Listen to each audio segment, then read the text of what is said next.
In April 1912, newspapers around the world were full of the tragic story of one of the most famous ships in history, the Titanic. At the time, the Titanic was the largest passenger ship in the world.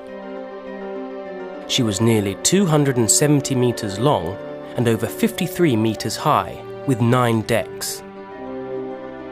She was owned by the White Star Line. The Titanic left the port of Southampton on the south coast of England on the 10th of April 1912. She stopped briefly at Cherbourg in France and Queenstown, now called Cove, in Ireland, and then started her journey across the Atlantic towards her final destination, New York. She was carrying 1,343 passengers and 885 crew members. The trip to New York was her maiden voyage. Some passengers in first class were rich and famous, but most second and third class passengers weren't rich. They were people from across Europe travelling to America to start new lives.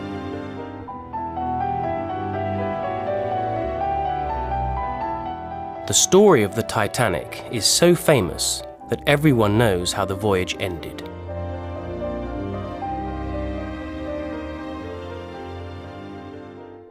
Just before midnight, on Sunday the 14th of April, as she was sailing towards the coast of North America, the ship hit an iceberg and was badly damaged. 2 hours, 40 minutes later, the ship sank. Tragically, there weren't enough lifeboats, and only 710 people survived.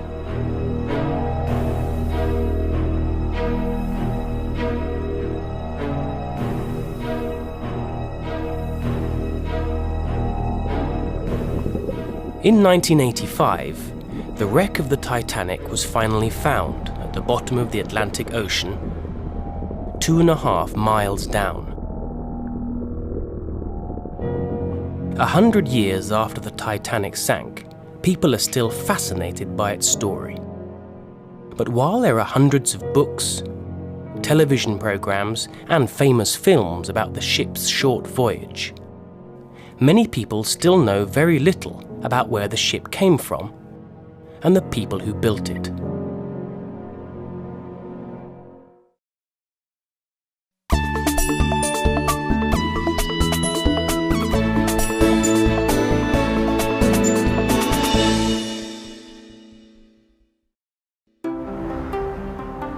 The birthplace of the Titanic is Belfast. Belfast is the capital city of Northern Ireland in the United Kingdom, and the city was famous for shipbuilding in the 20th century. The Harland and Wolff shipyard, where they built Titanic, still exists today. You can see the dock where they finished the ship. They don't make ships here anymore, but you can still see the yard's 2 massive cranes, Samson and Goliath, from all across the city.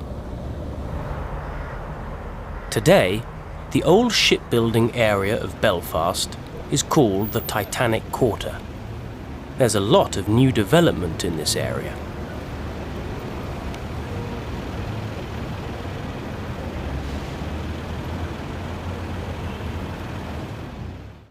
And there's a huge new Titanic signature building at the old shipyard where you can learn more about the ship. From the outside, this amazing new building looks like the bow of the Titanic.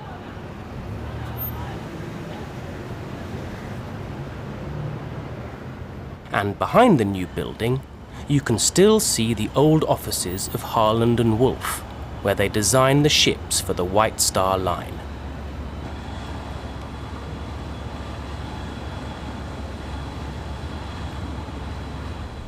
This building is empty today, but in 1900, there were hundreds of people working here, and around 15,000 people working in the shipyards. The Titanic was the second of 3 ships that Harland and Wolff were building for the White Star Line in the early 20th century. The plans for the Titanic and its sister ship, the Olympic, were almost identical, both inside and out. But the Titanic was slightly bigger. The designers marked the Titanic's differences in red on the ship's plans.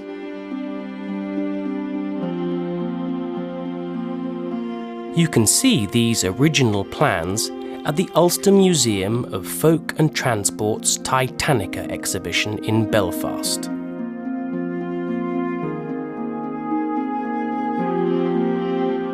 You can also see a lot of the objects from the Olympic. The Titanic had identical items on board when she sank.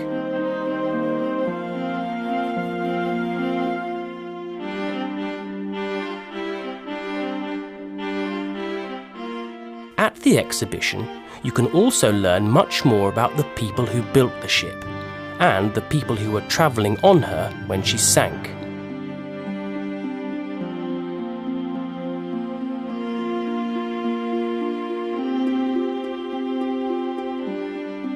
And this is just one of many Titanic exhibitions around the world.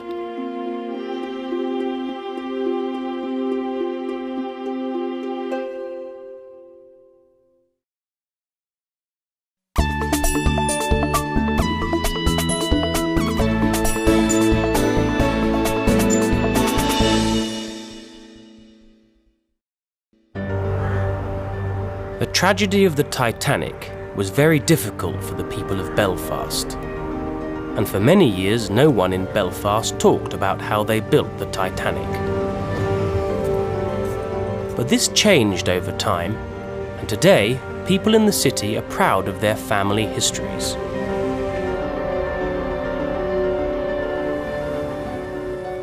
There's a memorial to the men of Belfast who died on the ship outside the City Hall. And tour guide Susie Miller has her own very special family story. I can remember, as a small child, my grandmother taking me to see the Titanic Memorial, which stands in the grounds of Belfast City Hall. And she pointed up at the name Thomas Miller on the plinth and told me that that was my great-grandfather. My great-grandfather worked here in Harland and Wolff in the shipyard which built Titanic, and he had helped to construct the engines for Titanic and its sister Olympic. And Tommy Miller has a special place in the history of the Titanic. He's unique. He's the only one of the crew who worked on the construction of Titanic for Harland and Wolff and then worked for White Star as one of the crew. Like many people on the ship, Tommy was leaving Ireland to start a new life in America. Before my great-grandfather left Belfast, he said his goodbyes to his 2 sons, and he gave each of them 2 new pennies dated 1912, and he told them not to spend those coins until the family was all together again. Sadly, Tommy was one of the crew members who died, but his family never forgot him. My grandfather kept those 2 pennies all of his life, and he passed them down through the family, and we still have them in the family today. But why is the story of the Titanic still so famous after 100 years? Susie Miller thinks that there are 2 reasons that people will always be interested in the Titanic. You've got the biggest ship in the world, with the richest people in the world and the poorest people in the world, sailing across the Atlantic, and on the maiden voyage, it hits this iceberg and it's a disaster. And within that bigger story, there are all these little threads of stories, individual stories about families and people who were heroes and people who were cowards and people who were villains. So you've got all those elements within it. So I think those 2 things combined give you a really good story.